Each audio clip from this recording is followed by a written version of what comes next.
Hey guys, it's Rachel Neese with Be Heal Dog Training with another Wednesday wake-up call.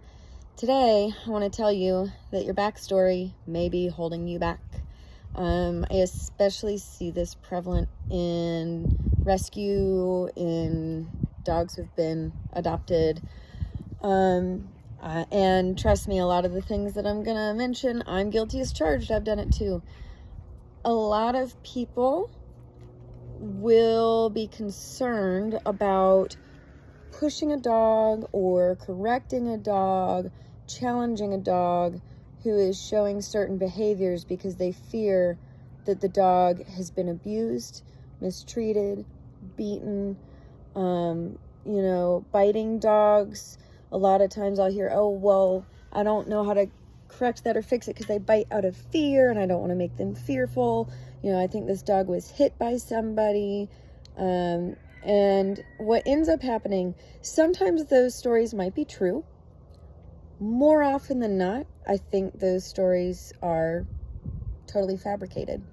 Not that it's anybody intentionally doing anything wrong, but I don't know. I think as people, sometimes we get caught up in trauma and being afraid to move forward for fear of taking steps back. But really what happens is we get stuck right where we are, and we do this to our dogs. So don't worry about the dog's backstory, worry about their going forward story. And the thing is, regardless of a dog's past, and I know not everybody will agree with this, and I really don't care, regardless of a dog's past, you've got to focus on where you are now, and they are not in that situation anymore, and those dogs can still be held accountable. They can still have rules. They can still, I don't know why I just said it that way, rules. They can still have structure, expectations, boundary setting. It's so important.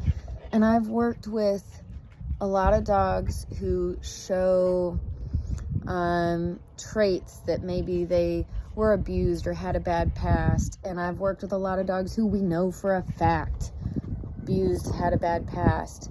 It doesn't stop me from correcting them, providing structure, having expectations. And it honestly, sorry, my hair's getting blown everywhere. I'm eating it. It honestly doesn't really change my training approach that much, because guys, the way forward is the way forward. And the dog might be super insecure. They might struggle a lot.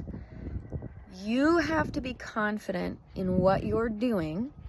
And if you're not, find a good trainer who is. Because a lot of times our hearts are too involved. Yes, there is such a thing. And you might need that person to help you kind of take the heart out and use the brain. We need to use the brain when we train. I'm being super cheesy today, guys. I'm sorry. But basically what I'm rambling on to say is, don't get stuck in the potentially false past the dog has. You've got to take your behaviors, if they are unwanted behaviors, if they are bad behaviors, you got to correct them. But then also we spend lots of time rewarding the good and teaching the dog what we do want. So don't be afraid to challenge your fearful, nervous dog. I got some shenanigans going on behind me. It's playtime outside on this beautiful day. Don't be afraid to challenge your dog. Fearful dogs, they usually need it the most. Oh, Cronky wants to say hi. Yes.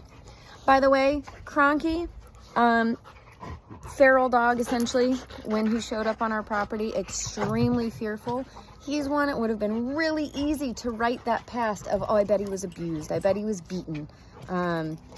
My thought is he probably was just not handled hardly at all. He was terrified of everything. Guys, knock it off. Take it out there. And he has gotten corrected. He's been provided lots of structure. And he is a very confident guy now, a wonderful family pet.